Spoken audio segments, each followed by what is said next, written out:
So it's a couple minutes after 1, and I want to go ahead and get started. Although I'm sure that we'll have some more people join us as we continue. Thank you all so much for attending today, and Brandon, thank you so much for agreeing to host this first session of the Arkansas Folklife Web Series for 2023. I'm really excited to have you as our host today. I know from having taken one of your classes, or maybe more than one, I don't remember if it was 1 or 2 in the past, that it was that this is going to be really great. So Arkansas Folk and Traditional Arts is the state folk arts program. Our main office is housed in the University of Arkansas Libraries at Fayetteville, but we do serve the entire state of Arkansas, and I live in Jonesboro and trying to be available for people in the eastern half of the state. We work closely with the National Endowment for the Arts and the Arkansas Arts Council, and we have 3 mainstay programs. This series is one of them. We also have our apprenticeship program and our community scholars training program. And you can learn more at folklife.uark.edu, and I'll put that website in the chat if you're interested in learning more about AFTA. So before I turn it over to Brandon, I want to do a quick introduction and just let you guys all know that if you have questions during the presentation, please just put those questions into chat, and when Brandon finishes, I'll read them to him and he'll answer them at the end. So Brandon Weston is a spiritual healer, folklorist, and writer who owns and operates Ozark Healing Traditions, which is an online collective of articles, lectures, and workshops focusing on the Ozark Mountain region. As a practicing folk healer, his work with clients includes everything from spiritual cleanses to house blessings. He comes from a long line of Ozark Hill folk, and is also a folk herbalist, yarb doctor, and power doctor. Brandon has published multiple articles in 2 books, Ozark Folk Magic, Plants, Prayers, and Healing, and the Ozark Mountain Spell Book, Folk Magic and Healing. We're so happy to have you here, and you can just go ahead and get started. All right, thank you so much. Yeah, thank you for having me here. It's always a great opportunity for me to, ramble on about the Ozarks. And so, I am a practicing folk healer, writer, folklorist, amateur folklorist, and I also teach as well. So I teach a lot of these classes, Intro to Ozark Folk Magic, as well as other subjects under the folk magic sort of umbrella. And so today I kind of want to talk for probably close to an hour, 45 minutes to an hour, depending on how much I actually ramble on, which is definitely possible. I kind of want to talk about what I do, which is, Ozark folk healing and folk magic. And then I want to open up to questions, because in a lot of these intro classes, there's usually always some questions that come out of the material that we're going to look at. And so let's go ahead and dive in. So to situate you, I'm sure, a lot of you are probably local. So you know that, where the Ozarks are. Northwest Arkansas is in the Ozarks. And so a lot of people don't know how far the Ozarks actually extend up into Missouri, and how far east it extends in Arkansas. And a lot of people don't know that it actually goes over into Oklahoma and a little bit into Kansas even as well. And so this is the first image I always like to share with people when we start talking about the Ozarks, because it's a good way of situating people in a specific space. And when we talk about Ozark traditions in general, folkways in general, but specifically when we start talking about healing and magic traditions in the Ozarks, there are some things that we need to know going into this. So geographically, the Ozarks has been considered an island region. Sometimes it's called a state of its own, because it's very different from the landscape around it. Up to the north and to the west, you have Great Plains, you have prairies, you have the Delta region to the east, you have the River Valley to the south. And so it really is this almost island plateau sort of in the middle of flat areas. And this has influenced Ozark folk culture in a number of ways. Early on, the hill folk settlers that came to the area were really able to sort of stick themselves into these hills and hollers and preserve folkways and folk traditions well into the 20th century. Whereas in a lot of the flat areas surrounding the Ozarks, a lot of these folkways and traditional cultures died out pretty quickly because they were diffused and influenced by outside people coming in. And so Ozarkers, this island has definitely affected Ozark folk culture by way of the isolation of this mountainous region. It has helped preserve sort of little pockets of folk culture here and there. The extent to which Ozarkers have actually been historically isolated is definitely questioned by anybody that does serious Ozark history work, though. Ozarkers were not as anti-outside influence, anti-foreigner sort of influence, or, foreigner being Ozark dialect for somebody, a stranger, foreigner from outside of the Ozarks. And so the extent to which Ozark people were really isolated is continually being in question. The research that I do is, takes into consideration Ozark families from across the Ozark region, but then it also takes into consideration what I like to call borderland regions as well. And so this is the idea of the Ozarks without boundaries, where Ozark people have moved to, where Ozark people have interacted with other communities. And so these borderland areas are definitely interesting to look at and have definitely had an effect upon Ozark folkways in a lot of different ways. Ozark people themselves come mostly from Appalachia. And so still to this day, Ozark folk culture is considered a part of the greater Appalachian cultural region. It really is a sister culture to our own. Ozark hill folk or Appalachian hill folk families came to the Ozarks around the turn of the 19th century, after the Indian Removal Act removed the Osage and the old settler Cherokee to Oklahoma. The land was opened up, and the white settler hill folk from Appalachia were the ones that came and settled here. And the reason that they came and settled here is in part because the landscape is so similar. And so the landscape is similar, the flora and fauna is very similar. Hill folk from Appalachia really knew how to make a living here and to survive here, which in the early days of white settlement, survival was the key word. And so folk traditions that sort of derive from that period really have survival in mind. The traditions that arose amongst families were really based in what could be gathered on the land, what could be grown, what could be repurposed from the house. And we'll look at some of those traditions a little bit later on, specifically repurposing household objects for healing and magical purposes. And so the Appalachian hill folk families that came to the Ozarks, they came as small family groups, as clan groups, so interconnected family groups. They didn't really come as cities, they didn't come as towns. In a lot of cases, they didn't really come as extended communities. And so when we look at traditional Ozark folkways from around that time period up until the 20th century, we really have to keep in mind that the traditions were based in family lines including both blood families as well as healers and practitioners passing down knowledge to non-blood family members, which becomes its own sort of family circle in and of itself.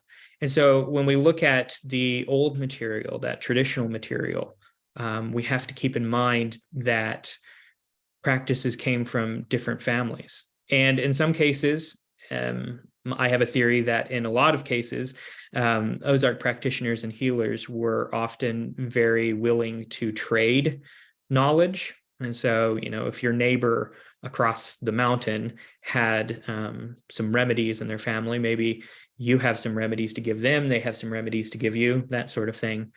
But the evolution of the practice really was based in these small groups. And why this is important is we cannot define Ozark folk magic and healing as one thing.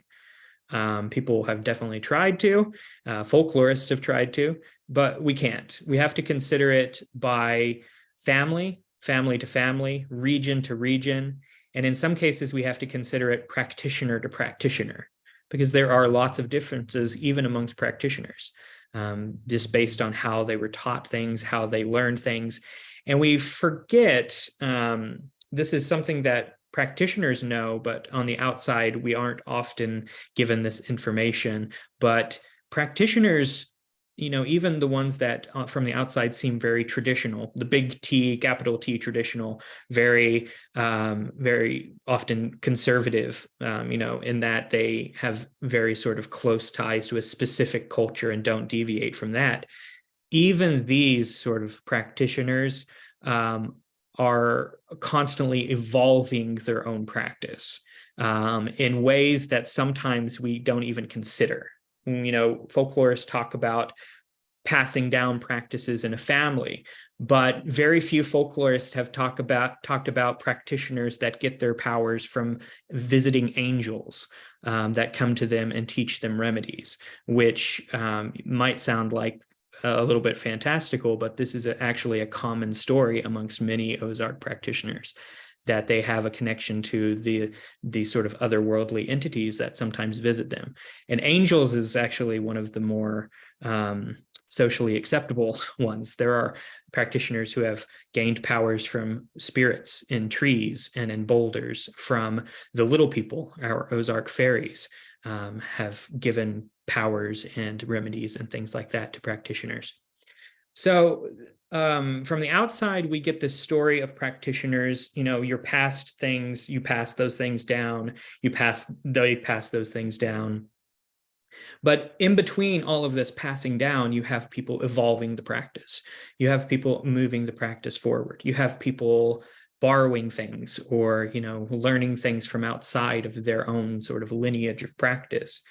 And so we cannot define Ozark folk practice, folk magic and healing as just one thing. We have to take it piece by piece.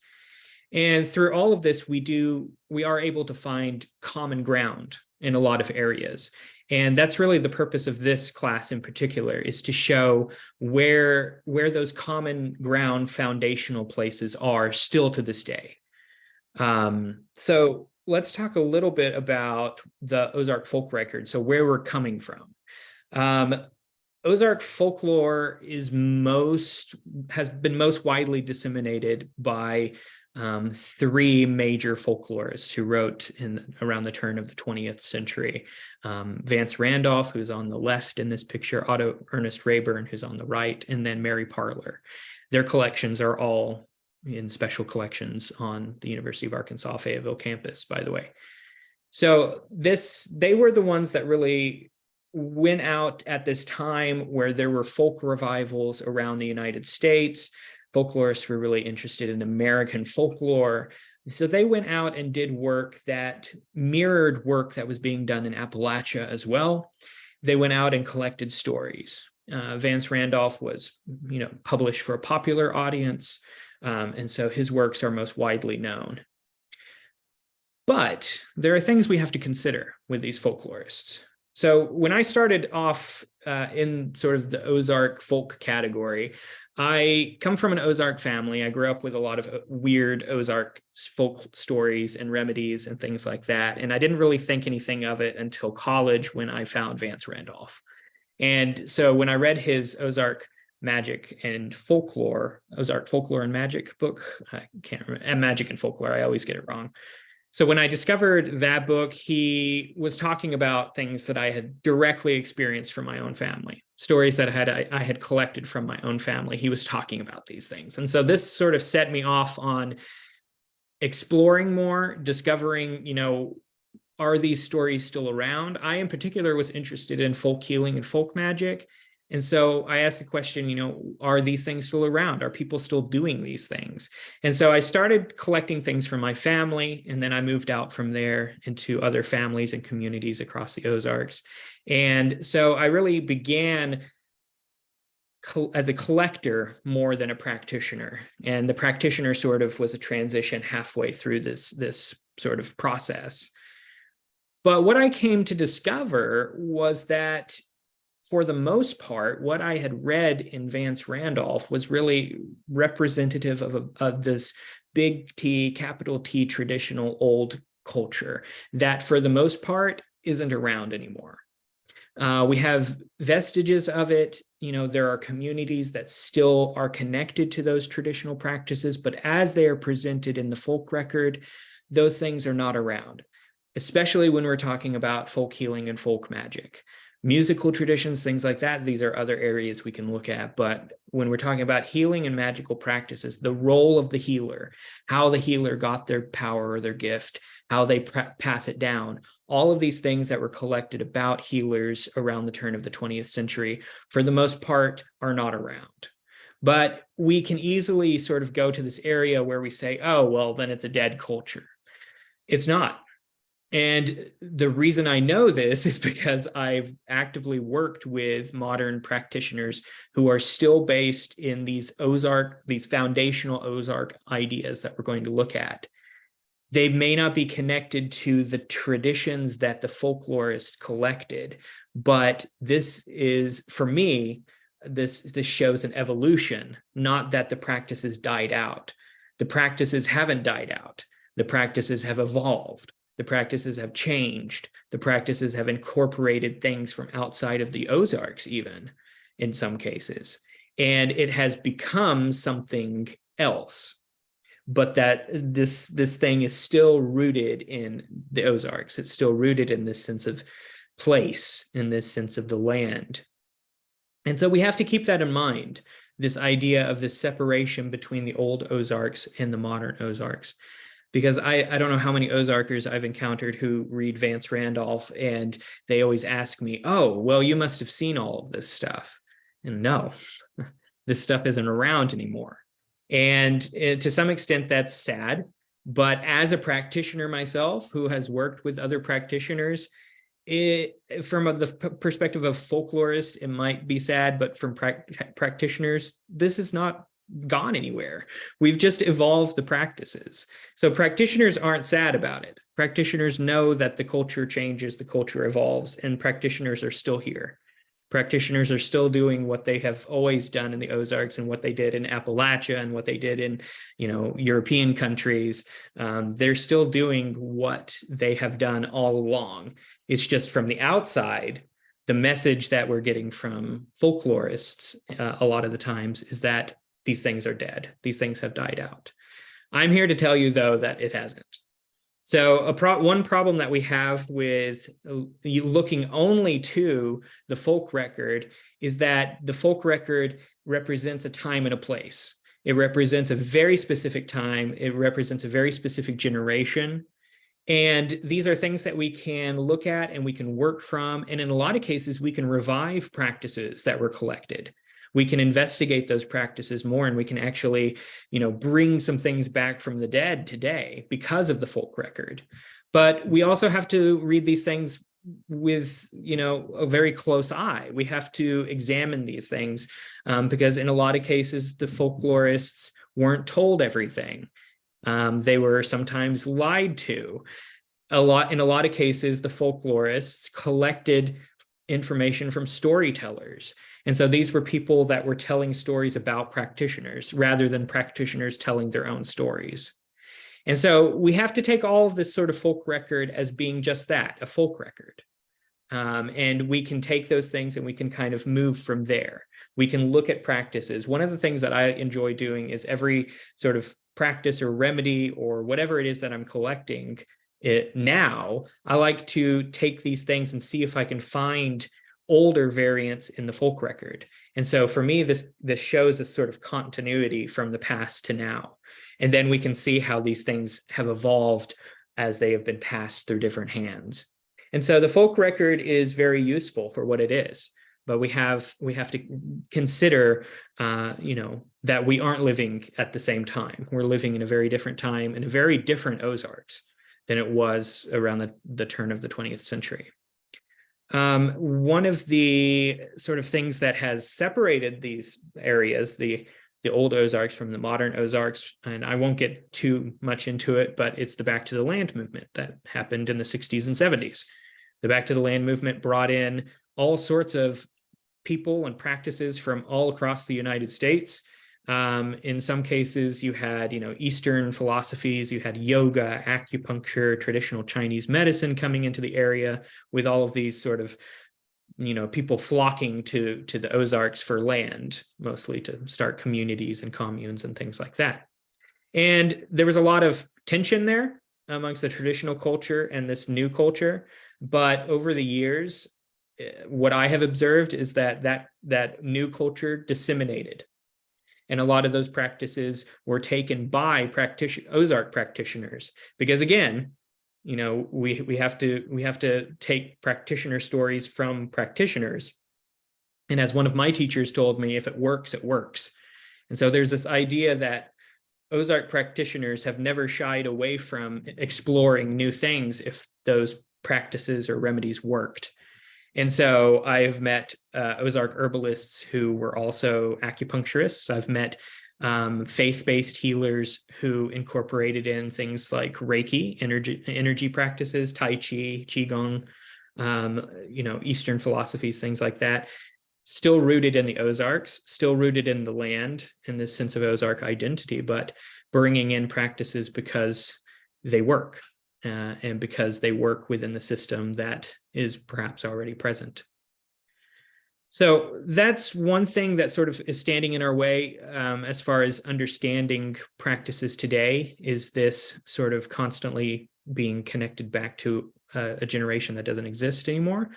We also, like I was saying earlier, we have to remember that practices vary based on family to family.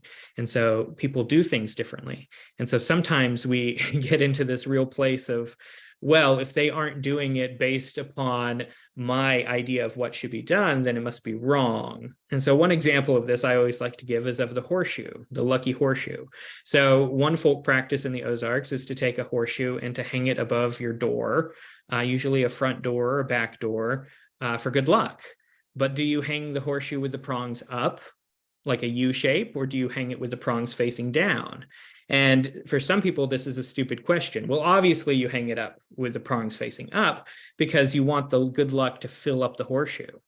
Well, in my experience, and I've talked to a lot of Ozarkers about this, it's not quite a 50-50 split, but there's a good bunch of Ozarkers who believe you hang it with the prongs facing down, so that as you walk underneath it, the horseshoe pours good luck over you as you walk through.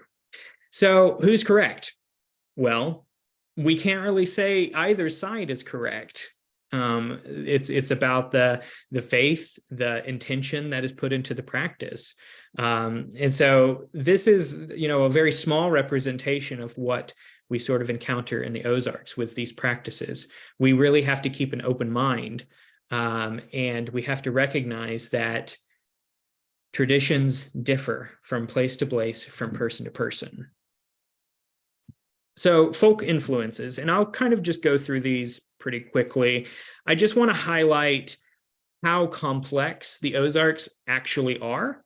And so when we look at the traditional culture, what I like to call the traditionalists, this is the old Ozark folk culture that was mostly homogenous culturally. Most of the people, that came from Appalachia to the Ozarks were of a Scotch-Irish background or German background. There were some other areas represented there, but a lot of Southern Appalachian influences, a lot of Pennsylvania German influences, which surprises people, but there is quite a significant influence, German influence on the practices. There was a very common religious identity, Protestant Christianity, mostly from either the Scots-Irish areas or Southwestern German areas. But there was this very strong rebellious streak that came in with Protestant Christianity amongst the hill folk. This idea that, it's me and my connection to God, and that's all that matters. No one can tell me any different, that sort of thing. And that definitely had an influence upon practitioner culture, healer and practitioner culture. And then there are these cultural borderlands that I mentioned earlier. These are cultural areas that had an influence on Ozark folk culture, that Ozark folk culture had an influence on, but that a lot of times folklorists and historians don't consider to be Ozark, but they definitely are. So there are influences from what's called Southern root work, conjure, we also know it as hoodoo, from Black communities that were in the Ozarks and Black communities in the Delta as well. There was influence both ways from that. A huge amount of indigenous influence. So Cherokee, Muskogee Creek, Yuchi, Coasati, all of the nations of the Southeast that had influence on Appalachian people before they came to the Ozarks. Plant knowledge is one good area to look at with this.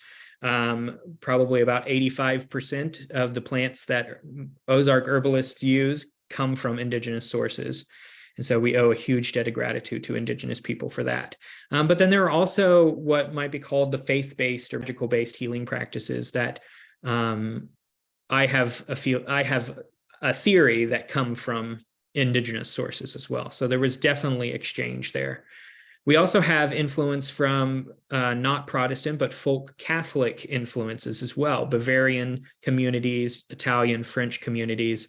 There's actually a dialect of Ozark French, Cajun French, that is spoken in eastern Missouri. I think there's only a few speakers left. It was called Pawpaw French, pawpaw after the fruit, the pawpaw, which is pretty famous in the Ozarks, and was a very important fruit for hill folk originally who came in, a source of a lot of nutrients and things. But there is a dialect of Cajun French in the eastern Ozarks because it was so close to the Mississippi River, and you had people calling French coming from Canada down to New Orleans.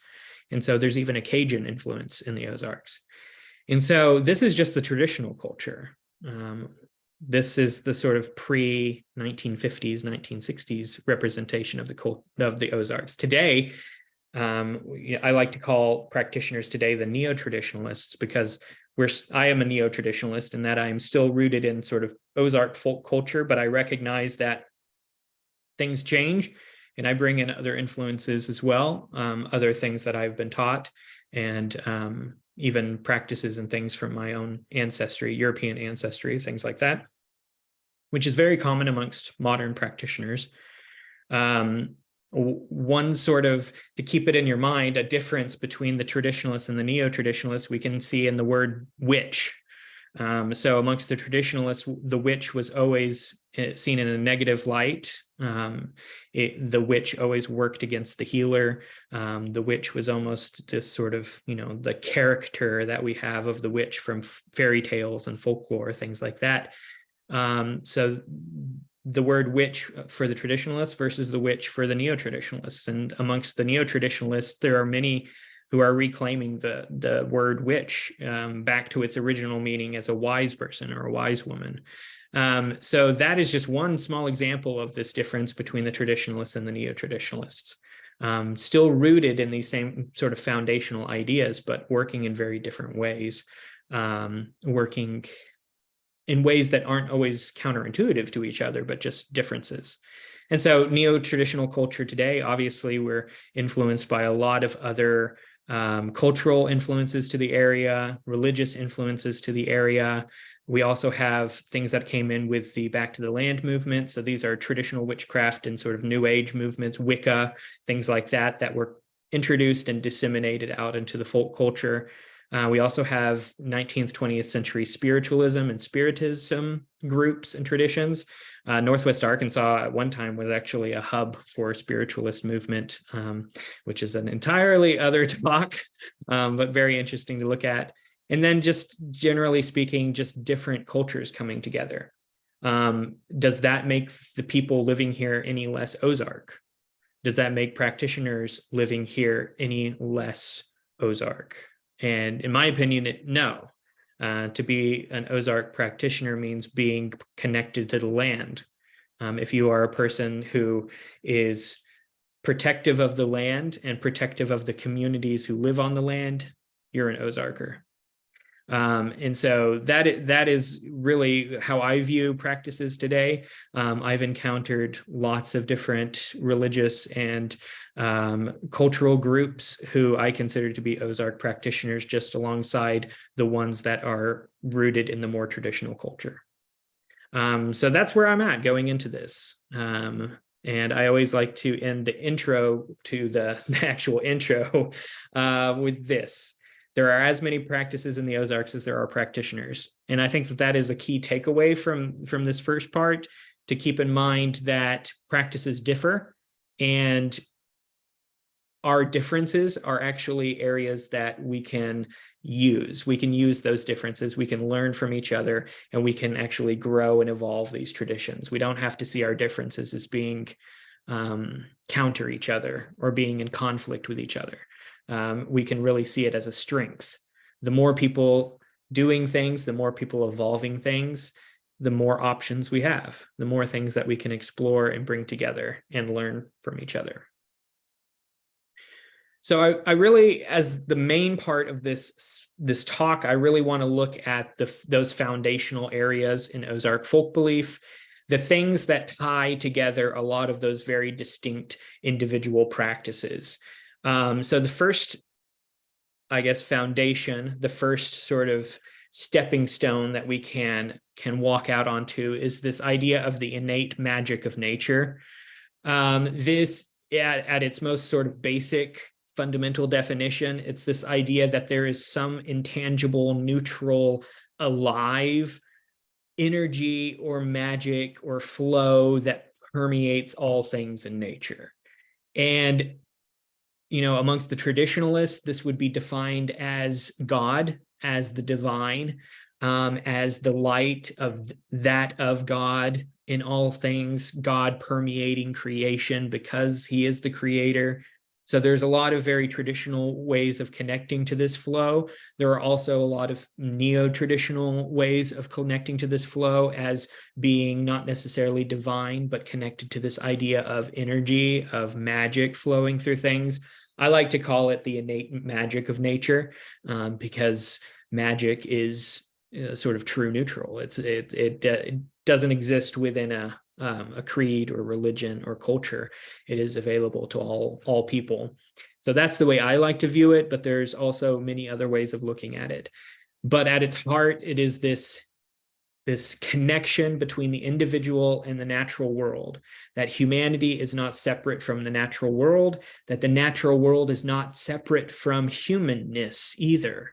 So there is this idea of the aliveness of the natural world, which permeates a lot of healing and folk practices. This idea that you can learn from a tree as much as you can learn from a fellow human being, if you are able to have that, maintain and really nurture that sort of connection.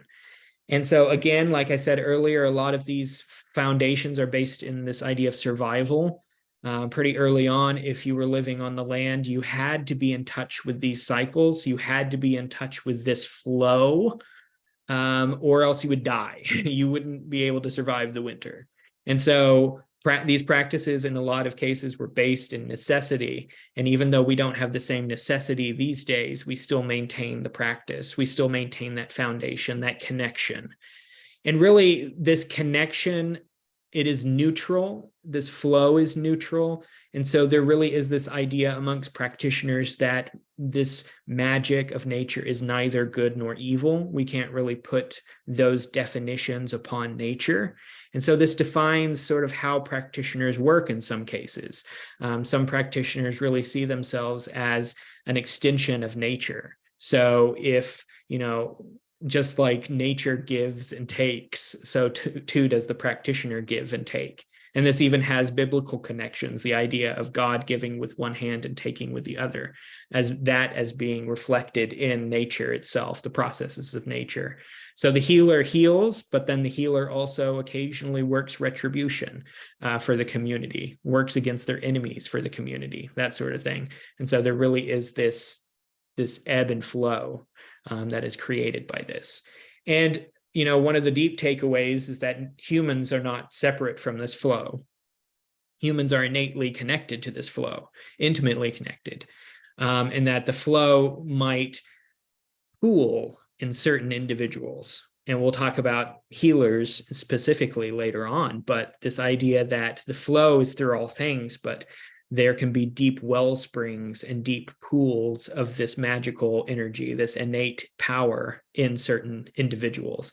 And that is called the gift in Ozark terms. So essentially, the role of the individual is to go with the flow of nature. The role of the practitioner is to maintain in this river, this flow. And how do we do that? Well, we connect to this idea of auspiciousness. Auspiciousness being sometimes,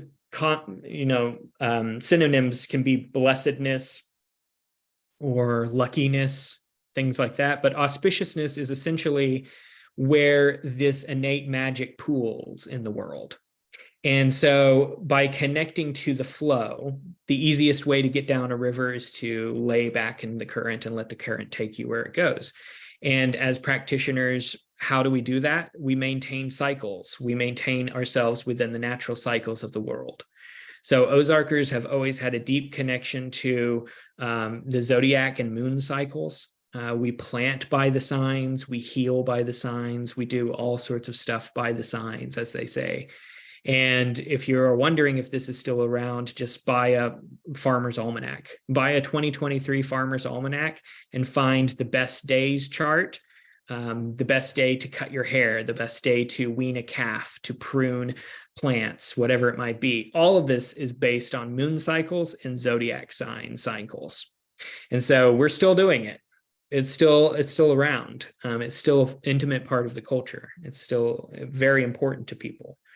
But healers and practitioners have used this in a powerful sense to maintain that equilibrium, maintain the flow. And so this is reflected in specifically formulating spells and rituals. So you have a healing ritual, you might formulate the most auspicious day to heal X, Y, or Z. The example I usually like to give is of a fever. So say a healer has diagnosed a fever within a patient. Well, based upon this idea of flow and cycles, the healer would consult what's called the man of signs, or the zodiac man, which is a figure also in all modern farmers' almanacs. But it's the idea that the zodiac signs 1 through 12, Aries through Pisces, are represented in the human body from head to toe. Aries in the head and Pisces in the feet. And so healers would locate the illness within the body. So a fever would be in the first house, in the Aries house. And the idea is that the illness is at its strongest point within that house. So it's at its strongest point in Aries. And so when you heal the illness, you want to do it in the opposite sign, which is Libra. So a healer might wait until the moon is in Libra. The moon passes through the 12 zodiac signs in a continual cycle throughout the year. And so they might wait for that auspicious timing in order to ensure the best possible outcome for their work. And this might seem very new age, sort of odd, but this is actually very traditional. This is not even neo-traditional. This is the traditional way of working.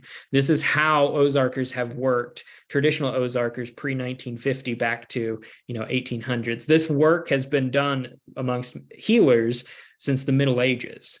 All of this stuff comes from ancient Greek and Arab medical ideas and processes, and it all has just been filtered through folk culture down to the Ozarks. And so if you don't believe me, find a farmer's almanac and find the man of signs, how to heal with the man of signs, how to plant with the signs, and how to orient your life to the moon phases and the zodiac signs, because it's still here, still present, and still in the culture. And this is one of those foundational ideas. And what it is based in, essentially, is this idea of equilibrium, that when the individual is out of balance with nature, then illness is going to set in, then things are going to go wrong. And the healing process at its very sort of core is bringing a person back into equilibrium with the natural world. And all the rituals and processes are just aiming at that, returning the person back to those cycles, that innate magic.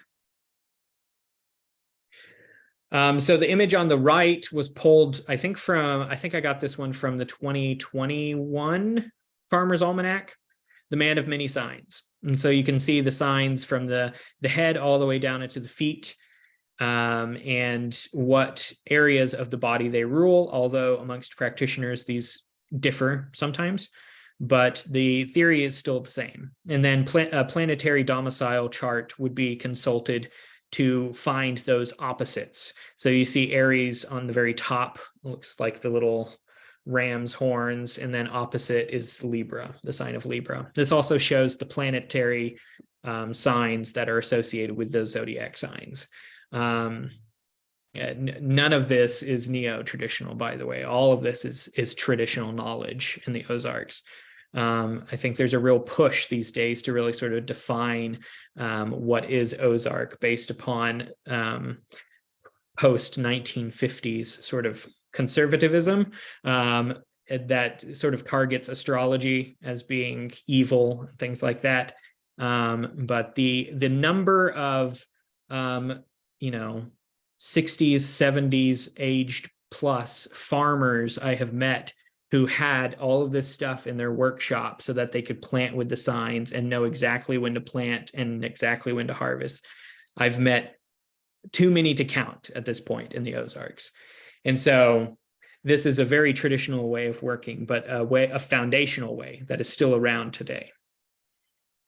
The power of simplicity really goes back to maintaining that flow. What's the easiest way to go down the river is to just lay in the river and to let the current take you. And so from the outside, this has worked both in practitioner and healers' favor as well as against them in the past, this idea of simplicity. In a lot of cases with traditional healers, you won't even know they're doing anything. Many of the healers I met, both traditionalists and neo-traditionalists, you don't even know they're doing anything, but underneath the surface, there's a lot that's going on. Just like I mentioned with the magical timing, that's not necessarily something as a patient or as an observer you might see, but that's something that's done on the back end. There were many rituals I observed where the only actual physical ritual was the healer had a Bible and would hand it to the patient and have them hold it, and then they would do their work, or they may pass their hands through just over the skin of the person, not touching the skin, but through the sort of aura of the person, which are sometimes called passes, to basically the healer's energy influencing the energy of the person. But in a lot of cases, that was the only ritual that was around. And I say this has worked in our favor. This has been a way for healers to protect their work, has been a way to ensure that people don't observe and then try to repeat their work. But it's also worked against us because it's not something that can be shown on TV. It's not something that can be photographed and put into a book or into a magazine. And so in a lot of cases, folklorists made up a lot of processes because what they actually observed wasn't interesting enough. But this idea of simplicity is a very foundational part of Ozark folk practice. It's this idea that by maintaining the individual equilibrium with the cycles of nature, which are invisible for the most part, by maintaining that simple equilibrium, the practitioner is able to do whatever they need to do without any physical objects, without any tools, by just holding the intention and the will to do it while maintaining that equilibrium. They are able to do whatever they need to do. And so this is deeply connected to the idea of prayer and verbal charms, this sort of words that would be passed down to a person in order to focus that intention. And in a lot of cases, all that is needed is the healer, that flow, and the intention, and that's all that's needed as a part of the process. That said, there are a lot of healers that I've met who have more complicated rituals, and I think neo-traditionalists in general tend to have more ritual actions than the traditionalists. And for me, I kind of am in between. I teach people ritual as well as I teach people connecting to this idea of simplicity. As one of my most beloved teachers told me at one point in my own study, you should be able to do everything you need to do in a completely empty jail cell. This idea that the healer, all they need is the connection to the cycles. All they need is their connection to the divine, their connection to that innate flow, whatever it might be. That's all they need to do what they need to do. So this is a key foundational part of this work. But it's not flashy. It's not something that has always interested folklorists.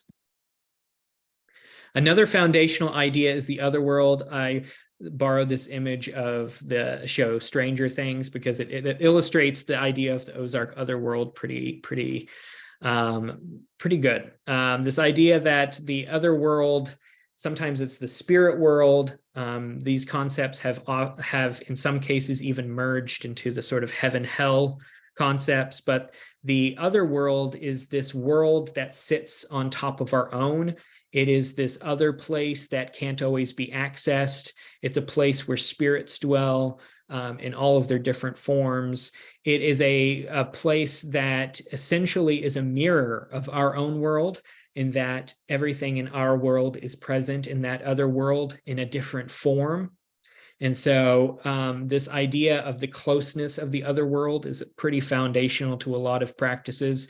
Because it is the idea of immanence in the world, this idea that as a healer at any time, I can connect to the other world, connect to spirits, guiding spirits, to angels, to ancestral spirits, that the spirit world is constantly present and constantly interacting with our own world. And this world is separated by a veil, which is sometimes its own world. So sometimes there's actually 3 worlds on top of each other. But essentially, the other world is considered to be closer to these innate streams of magic. And so therefore, angels dwell there and fairies and different beings. And we can sometimes pass through, sometimes unwillingly pass through that veil into the other world at certain times of the year where the veil is thin. This is sometimes amongst neo-traditionalists, Halloween is the sort of has associations with the veil being thin and spirits passing back and forth. Traditionally in the Ozarks, Christmas Eve was our spirit time of the year, oddly enough, when the veil was considered thin. And so magical practices and healing practices were often performed and passed down on Christmas Eve. The idea being that that timing was more auspicious. And so that whatever was done and whatever was passed down would have extra blessedness about it. And so this idea of the other world, I consider this to be foundational because it influences so much of just how Ozarkers have traditionally viewed the world, that there's a lot of caution about the world. I remember even being a kid and having family tell me, don't, if you see weird things in the woods, don't follow them because you might end up in somewhere you don't want to be. You might end up with the fairies. You might end up in the other world, that sort of thing. And also just this idea, not just the fear surrounding the world, but also this idea that help from the other world in the form of angels or guiding spirits or whatever it might be is always at hand, always present, always imminent. And so this directly connects to healer stories of acquiring the gift or the power through these divine means, either through angels that visited in dreams or, spirits that appear through this veil to teach people certain things. And so this connection has deeply influenced Ozark folk practices, but it has also traditionally it created even a specialist healer within the community, somebody with the sight or the second sight, a person whose gift was to be able to see into that other world at any time. And so being able to see these presences, work against them, work with them perhaps, but having this sort of sight. which we today, we have connotations of the site and things like that with just ghosts, but the spirit world for Ozarkers included not just the spirits of the dead, but a whole host of other beings, land spirits, fairies, monsters, witches were considered a part of the other world, things like that. And so somebody with the site traditionally would be able to experience all of that on any given basis, whenever they choose to, or sometimes, in some of the stories, they don't have a choice. They just see what they see. So the other world, the ever-present other world, is one of those foundational areas. Nature's magic in you. And so this connects back to that idea of the innate flow, that humans are not separate from that.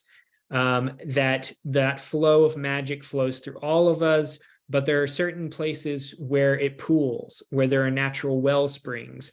In the Ozarks, it's sometimes likened to a well or a pitcher. Several different healers I've worked with liken it to a tea pitcher, or like for a pitcher of water that is inside of a person, that is either naturally filled up with this innate magic or can be filled up through the process of passing down certain power and prayers and remedies and things like that. And so traditionally, the power in a person really had a very sort of tangible feel to it. You could lose the power if people observed your rituals or heard your prayers, going back to the idea of simplicity, hiding your work in order to protect your power. The power could also be gained. So people, a teacher could pour their water, so to speak, into your pitcher and give you power. But the traditional idea is that the power would go from their pitcher to yours. So it would be lost for the original teacher as well. And so this whole process really developed a lot of taboos and traditions surrounding passing down the power and what the power was. And in my experience, a lot of those taboos and traditions have gone away, for better or for worse. I think we've just changed our opinion of the gift. More of the healers that I've met today have this idea that the gift is innate to everyone, but it is an aptitude. So rather than saying, oh, you weren't born with the gift, I can't pass you anything, which is the traditional way of viewing the process, a person might say, well, do you have a talent for this sort of work? And so just like you might have a talent for drawing, drawing can be developed as well, even if you don't have an innate talent, but somebody who does have that talent will pick up on it quicker. And that is the sort of process that I follow. This idea that it is in everyone, but it doesn't always manifest immediately in everyone. But this is kind of a foundational idea that has changed pretty drastically from traditional times. Because in the old days, people would look for signs of the power in people before they passed them anything. And if those signs weren't there, it didn't matter how much you wanted to be a healer, you may not be passed anything by the healers in the community. But in the old days, amongst traditionalists, being a healer was not something that people really ever wanted. It's in most cases been a burden in amongst traditionalists. That has changed today because the role of the healer has changed in the community. But the original sort of passing down taboos were at one point very strict. So this is just an illustration to sort of show that innate flow and how it manifested traditionally amongst healers and the so-called witch. In the sort of traditionalist view, the witch always hurts and the healer always heals. And so there's this innate magic flowing through both, but it's just how they used that power, which defined them as either a healer or a witch. I bring this up because the reality of the situation, this was what was sort of told amongst folklorists and storytellers, but the reality of the situation was more often than not, there wasn't the physical witch, that it was actually a healer who was accused of being a witch. And I mean, we know this from just history, witch trials and false accusations of witches and things like that. This definitely filtered into Ozark folk culture as well. But the reality of the situation, and I put this sort of gray area in the center, is that the healer more often than not worked in a way that was considered neutral or gray to themselves. From the outside, it might have been considered that they were working with things that hurt people, or things that, you know, weren't necessarily considered to be proper. Love magic at one point was considered the work of the witch, that sort of thing. So it wasn't even just cursing people. More often than not, healers worked with what is sometimes called by folklorists working with both hands, which goes back to very ancient associations of the right hand being associated with God and goodness, the left hand being associated with the devil and evil. And so the healer worked with both hands, not that they necessarily worked with both God and the devil, but that they worked in this area of neutrality, the neutrality of nature, going back to what I said earlier about nature not being able to put those definitions on nature. So the healer worked as nature worked, which was oftentimes in this gray area. An example I always like to give is I have met probably about 10 praying grannies who are, you know, they were older women in their communities, very pious, always at church, but they were consulted because they had prayers and Bible verses for anything you might need. And so people would go to them for healing, but also situational healing too. Like, you know, I'm having trouble in my marriage. Do you have something for that? But these praying grannies also knew that God gives with one hand and takes with the other. And so in addition to healing verses in the Bible, they had cursing verses in the Bible. Because, you know, sometimes you need to rain fiery arrows down on your enemies, that sort of thing, which the Bible is full of possible folk charms and prayers for this purpose.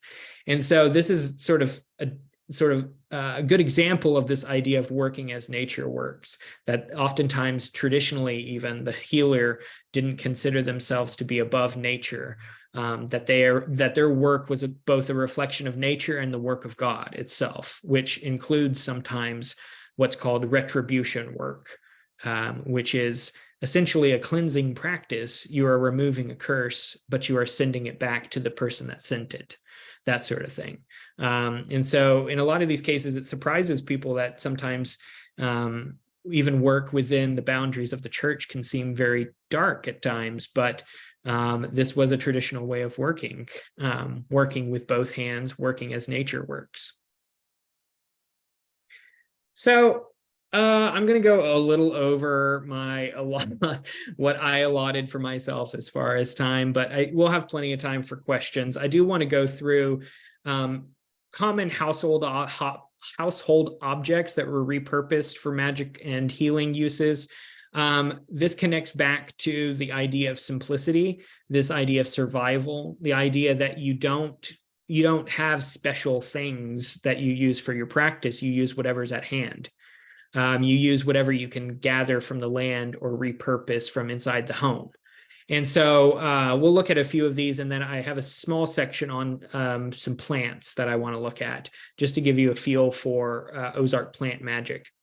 But as far as repurposing of household objects, and I should mention throughout this entire talk, you know, I've been talking about healers and practitioners and putting them together. This is very intentional. Amongst traditionalists, my ancestors who were healers would not have made a separation between healing that was physical and healing that was magical. We make those separations today. Folklorists, by and large, started that process of making that separation. But when you talk to healers, oftentimes, you know, you might ask for a cure for a fever or for a sore throat. And in a lot of cases, they will give you an herbal remedy, they will give you a prayer, and they might give you a ritual as well. Or sometimes they'll give you an amulet to wear. But all of these things go together. So the so-called physical medicines and the magical medicines all go together as a part of the process. They aren't separated. Likewise, when healing the body, traditional healers don't address just the body and the soul, or, you know, the mind separately. Everything is addressed together. So a fever, a mundane fever, in traditional terms, might have, you know, just as much of a magical cause as it does a cause within physical contagion. And so that's a very foundational, I probably should have made it a slide in here, but that's a very foundational idea. This idea that the physical and the magical are not separated, and the body and the soul is not separated as a part of any of this process. And this is important because for the past, probably 70 years or so, there has been an effort amongst a lot of folklorists to completely get rid of the so-called superstitions as a part of Ozark folk culture and focus instead just on botanical medicines.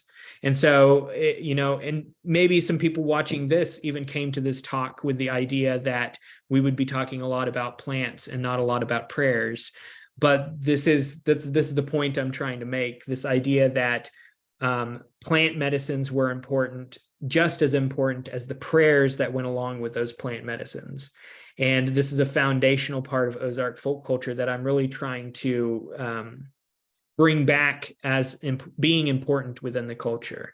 Because for a while now, we've had a lot of information about herbs and about foraging and about medicinal plants and edible plants, and that has its place. But alongside that, we are losing the traditional connection to the spirit of this work and the spirit of gathering plants and gathering medicines and making medicines and the spirit behind actually healing in and of itself. So with that said, let's talk about some household objects that have been used as a part of that healing process. Axes, knives kind of go along with this as well, used in chopping rituals. And so what do I mean by that? It's a symbolic connection to the dual use of this object. So just like we can chop wood or we can chop down a tree, we can symbolically chop apart an illness or a hex or a curse within a person. So chopping off a curse through a certain ritual. Most of the time, the axe or the knife doesn't actually come in physical contact with the person's body because it's not needed. We're working on a magical level. We're working on a symbolic level. And so, one ritual I observed, a person had a sprained ankle. So the healer had them put their foot onto a chopping block, and he said some words under his breath, secret prayers, and then he brought the axe up and brought it down into the chopping block right next to the person's foot. And they got freaked out and stepped away, and almost immediately the pain was gone and it never returned again. So this idea of symbolically chopping up whatever is needing to be targeted. But also, one tradition is to place an axe under the bed of a person giving birth to cut the birth pains. So you put the axe under or a knife underneath the bed while they're giving birth. Again, symbolically connecting to this chopping action. Used as a magical barrier, so placing an axe across your door to keep your enemies out or to keep a thief out. Not only as maybe a physical warning, but this idea that the magic of the axe itself is going to work on your behalf by maybe not just scaring away physical, real world people, but maybe also scaring away otherworldly entities as well. And along the same lines, placing an axe or a knife under the bed to chop apart nightmares is a pretty traditional remedy for nightmares. And also, axes and knives both have been used a lot in storm magic or weather magic, cutting apart an oncoming storm by driving an axe or a knife into the ground, along with reciting this verse from the Bible, which is the verse where Moses parts the Red Sea. So just as Moses parted the Red Sea, this storm will part through this ritual action and will go around the house or around the town. And I've met many pretty widely known weather magicians in the Ozarks who swear by axes and knives for this specific work. Brooms. So just like we can sweep a house clean with a broom, we can sweep a person's body clean of illnesses and hexes. That's the basic symbolism. And so you can cleanse a home by just sweeping with prayers, things like that, and sometimes a specific ritual action, but the body can also be swept clean through this action as well. And a lot of cases in the Ozarks, there are very sort of specialized brooms that are used, but all of which would have been household items still in and of themselves. So disposable brooms made of just broom corn that can then be destroyed. The idea being whatever was swept off is collected by this object and then burned and destroyed. One of my favorite is brooms made from black chicken feathers.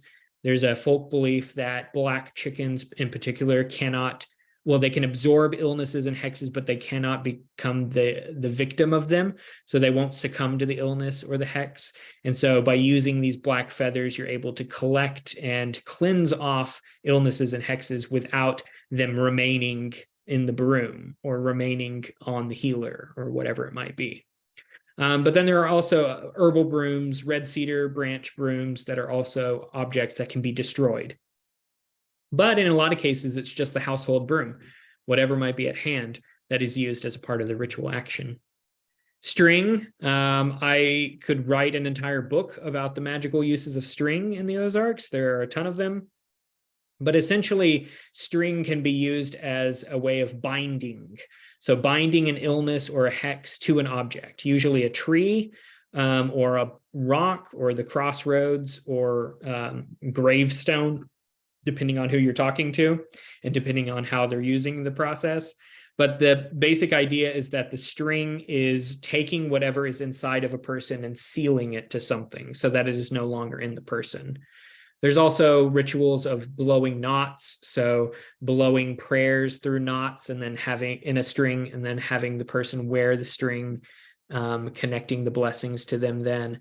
Or on the opposite side, you can blow curses through the knots and then bury it under a person's house or put it in their car or on their person somewhere as a way of cursing them or hexing them. So there's a lot of other ones as well. Unfortunately, like I said, we could have an entire class just on that. And then just to sort of demonstrate that basic items can be turned into magical items, water. The cleansing power of just having water around is a big part of a lot of Ozark folk rituals. But there are specific waters that we can collect. So waters under the full moon for certain purposes, water collected during thunderstorms or from out of caves, that all of which have auspiciousness about them because of the circumstances by which they were collected. And so just ordinary water itself can be a cleansing magical ingredient. I've observed rituals and used rituals in my own practice where, prayers are recited over water and then a person drinks the water. That is a very simple way of using that item that everybody has around them. Or, reciting prayers over water and then washing a person as a cleansing act, that sort of thing. And so this connects back to that idea of simplicity, but then also back to this idea of auspiciousness within things of nature, the innate powers within things of nature that can be utilized by somebody who knows how to utilize them. And then I want to just go over a few plants here in closing. I call them the Holy Trinity of Ozark plants. There are 3 plants that if you only had these 3 plants, you could do whatever you needed to medicinally and magically. So red cedar is the first of these. It has associations with lunar magic and Jupiter magic, but essentially it is a cleansing plant. It is a protective plant. So it is used in talismans and amulets, carrying around red cedar for protection. The smoke from red cedar is used to clean out illnesses, hexes. It's used to banish spirits. So it's used in exorcism rituals, things like that. It is burned in the room of sick people traditionally to clean out sickness. In the springtime, when you spring clean your house, you can sweep the house with branches of red cedar and then burn those branches and let the smoke go out the windows, and it will carry away all of the evil you've collected over the past year. So this is a big one. And you can use it in a lot of different purposes and a lot of different practices. Sassafras is the second in the Holy Trinity, or as I like to call them, the Holy Trinity.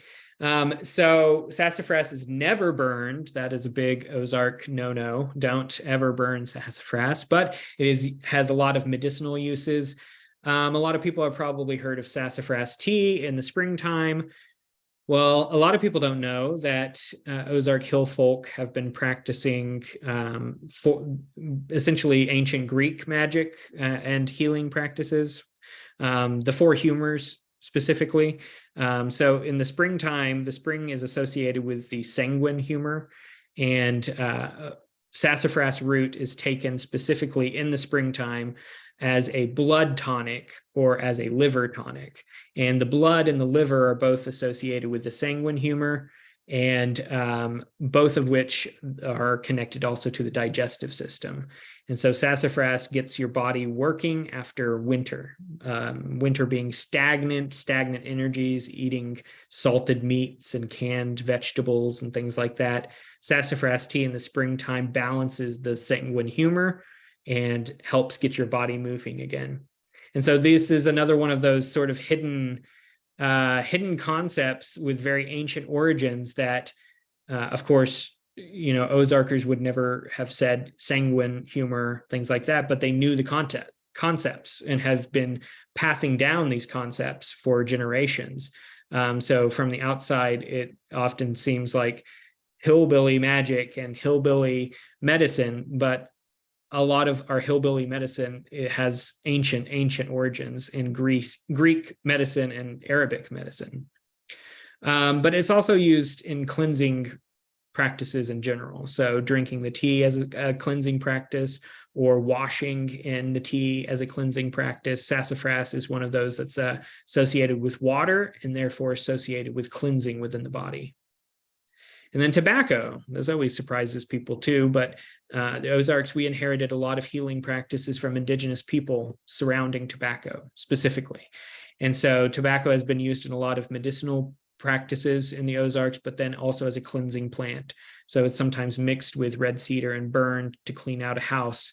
One very simple traditional, we're not talking about neo-traditional stuff here, but one traditional ritual that old timers would do to protect their home is to smoke tobacco in a pipe and go in a clockwise direction 3 times around your entire house while smoking the pipe, in order to create this protective fence around the house. Tobacco was also given as offerings. So I've met farmers still to this day who, whenever they're planting in the springtime, they leave tobacco in the fields for the little people and for the spirits in order to ensure good crops, things like that.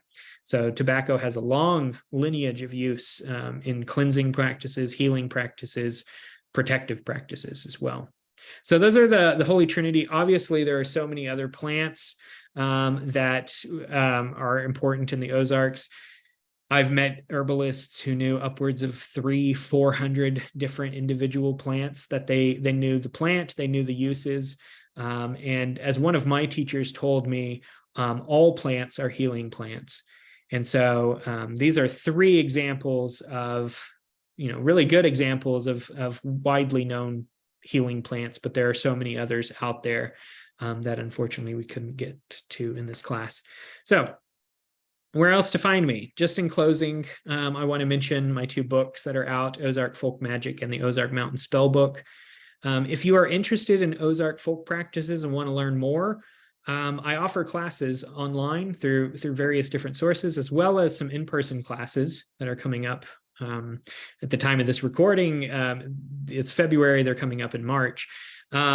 But I have a backlog of classes that I've offered virtually, so the recordings for the classes. You can find those on my website, ozarkhealing.com. So, questions. We can go ahead and do that. I know it was a lot to get through, and there's a lot more that we could talk about. But I hope that this was enough to pique some interest in maybe looking deeper into family traditions, as well as into just generally the traditions of the Ozarks. Well, thanks so much for that wonderful presentation, Brandon.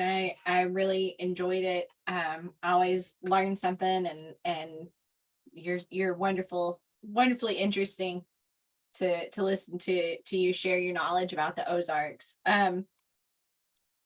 It looks like So this recording will be posted on YouTube later, and I'll also send out a link to that video once it's up and posted. We don't have any other questions right now in the chat, but you guys feel free to ask any questions through the chat and I'll ask them to Brandon. I want to go ahead while I'm waiting to see if we have any. I'm sorry about my dog, guys.